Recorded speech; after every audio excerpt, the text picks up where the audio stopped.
ابھی ریسنٹلی ایک جلسہ ہوا بلوچستان میں اور اس میں ہمارے اپوزیشن لیڈر جناب اچکزئی صاحب نے عرض سرائی کی کہ ہم افغانستان کے اوپر جو باڑ لگی ہوئی ہے وہ باڑ ہم اکھاڑ کے پھینک دیں گے.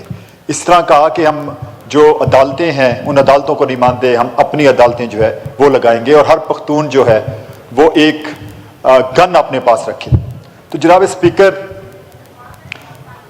یہ 26 کروڑ لوگوں کا پاکستان ہے جناب اسپیکر. میں اپنے حلقے میں ایسے لوگوں کو ملا ہوں جناب اسپیکر جنہوں نے جب پاکستان بنا تو اپنی بچیوں کے گلے کاٹ دیے کہ ان کی جو عزتیں محفوظ رہے. آج بھی جو ہے خاندان وہ ہے ڈیوائیڈ ہے. کیا پاکستان کے لیے یہ ان چند لوگوں کا پاکستان ہے؟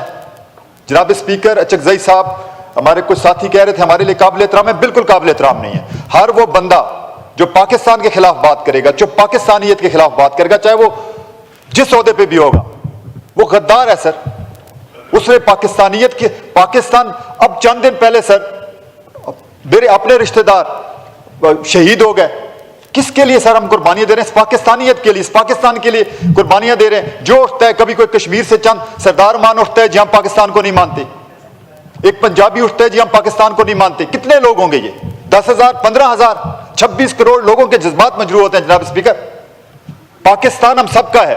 پاکستانیت ہمارے روح میں بستی ہے جناب اسپیکر. اور کوئی اٹھ کے کھڑا کر دے کہ ہم اکھاڑ کے, آپ یہ بات کر کے دیکھیں, آپ دبئی جاتے ہیں وہاں پہ سگنل نہیں توڑتے. وہاں دبئی میں کوئی کھڑا ہو کے بات کرے کہ میں دبئی کو نہیں مانتا, وہاں کا شہری, اس کو چھوڑیں گے. اب چائنا میں بات کر کے دیکھیں کہ چائنا کی ہم اسٹیٹ کو نہیں مانتے. اب سعودی عرب میں بات کر کے تو خالی دیکھیں. یہاں جو اٹھتا ہے ایک چھوٹی سی کمیونٹی, جی ہم پاکستان کو نہیں مانتے, پاکستانیت کو نہیں مانتے. پاکستان کے خلاف بڑھنا ایک فیشن بن گیا ہے چند ووٹوں کے لیے. اور اسٹیبلشمنٹ, اور بھائی اسٹیبلشمنٹ کا پاکستان ہے, پاکستان ہمارا ہے. اسٹیبلشمنٹ تو بیچاری وہاں پہ فوجی جو ہے وہ ایک بچہ جوان ہوتا ہے. ہماری بھی بچے جناب اسپیکر 16 سال کا بچہ جاتا ہے, پہلے دن سے اس کو جو ہے وہ تھریٹ ہوتا ہے. کون سی ماں ہے یہاں پہ؟ ہم گئے جناب اسپیکر 14 اگست کے اوپر, ایک ماں کے 2 بیٹے شہید ہوئے, وہ کہہ رہی آخری بچ گیا ہے, اس کو بھی میں قربان کرنے کے تیار ہوں. تو جناب اسپیکر ہمارا دل دکھتا ہے. میں نے خود اپنے ڈیرے کا نام پاکستان ہاؤس رکھا ہوا ہے صرف پاکستانیت کی وجہ سے. کوئی ہم لوگ یہاں پہ اگر بیٹھے ہوئے ہیں اسمبلی میں تو کوئی ہم تنخواہوں کے لیے نہیں بیٹھے ہوئے, پاکستان کے لیے بیٹھے ہوں. کوئی اور خصوصاً افسوس ہوتا ہے کہ اپوزیشن لیڈر یہ بات کرے اور وہ اپوزیشن لیڈر کہے کہ یار ہم اکھاڑ کے پھینکیں گے, باؤنڈری کو نہیں مانتے. تو بھائی تم چلے جاؤ پھر افغانستان چلے جاؤ, پھر یہاں پہ اپوزیشن لیڈر بننے کی, یہاں پہ ایم این اے بننے کی آپ کو کیا ضرورت ہے؟ پھر افغانستان سے آپ بنیں. تو جناب اسپیکر یہ کسی صورت میں ایکسیپٹیبل نہیں ہے کہ آپ پاکستان اور پاکستانیت کی خلاف بات کریں. آج اگر سسٹینیبل ملک ہیں ہم لوگ تو اس پاکستان کی وجہ سے ہیں. آج لیبیا کا کیا حال ہوا, عراق کا کیا حال ہوا, ایران کا کیا حال ہو رہا ہے, تو یہ سب خدا نہ خاصہ میں نظر آ رہا ہے. ہمارے مائک کھولیں, آخری بات جناب اسپیکر, آخری بات کہ ہمارے مسائل ہیں, ہمیں بھی دکھ ہے, بلوچستان کا بھی ہے کہ بلوچستان پسماندہ ہے, سندھ پسماندہ ہے, پنجاب میں بھی کچھ علاقے پسماندہ ہے, کشمیر پسماندہ ہے. ہم مل کے کریں گے. وہ کہتے ہیں خون دل دے کے نکھاریں گے رخ برگے گلاب, ہم نے گلشن کے تحفظ کی قسم کھائی ہے. پاکستان زندہ باد. پختون کمیونٹی میں بہت بے چینی پائی جاتی ہے. پھر آپ نے دیکھ لیا کہ ایک لشکر پشتونوں کا روانہ ہوا, لیکن ان کے پہنچنے سے پہلے سرکار نے اس بچی کو بازیاب کرایا. جناب ڈپٹی اسپیکر صاحب, آج پھر میں ایک نشاندہی کر رہا ہوں کہ بلوچستان کے حالات تھوڑا سا, کیونکہ گرو ریئلٹی یہاں کسی کو پتہ نہیں ہے. بلوچستان میں بے روزگاری تو تھا لیکن راستے بند ہے, نیٹ بند ہے, اور آج بھی پورا بلوچستان میں جام ہڑتال ہے. وہاں کے جتنے بھی ٹرانسپورٹ یونین ہے, انجمن تاجران ہے, چیمبر آف کامرس ہے, سب مل کے اور عجیب مطالبہ کیا, صرف ایک ڈیمانڈ کیا انہوں نے کہ ہمیں امن دو. صرف امن کے لیے آج پورا بلوچستان بند ہے. وہاں پہ ٹرکیں جلائی جاتی ہے, وہاں پہ راستے محفوظ نہیں, قتل و غارت ہے. ان حالات سے اگر ابھی ہم لوگوں نے نہیں سنبھالا تو دشمن اسے فائدہ اٹھائے گا.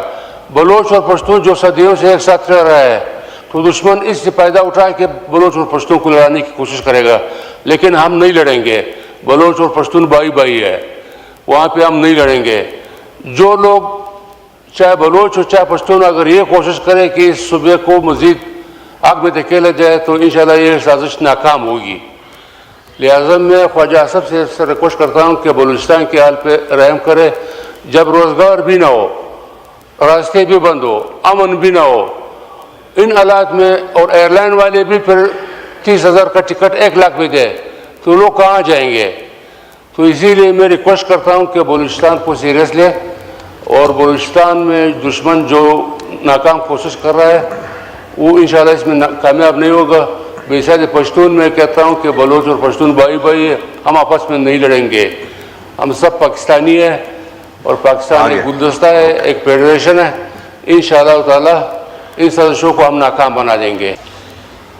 تو میں سمجھتا ہوں کہ بلوچستان کے حوالے سے کہیں نہ کہیں کچھ نکات سامنے آ جاتے ہیں, کبھی اچھے کبھی برے, لیکن انتہائی افسوس اور دکھ کے ساتھ یہ کہنا پڑتا ہے کہ ایک پارٹی کی لیڈرشپ کی جانب سے بار بار مسلسل بلوچستان کے سیاسی حالات سے فائدہ حاصل کرنے کی کوشش کی جا رہی ہے, اور بلوچ اور پشتون کے درمیان ایک تضاد کریٹ کرنے کی کوشش کی جا رہی ہے, جس کی ہم مذمت کرتے ہیں.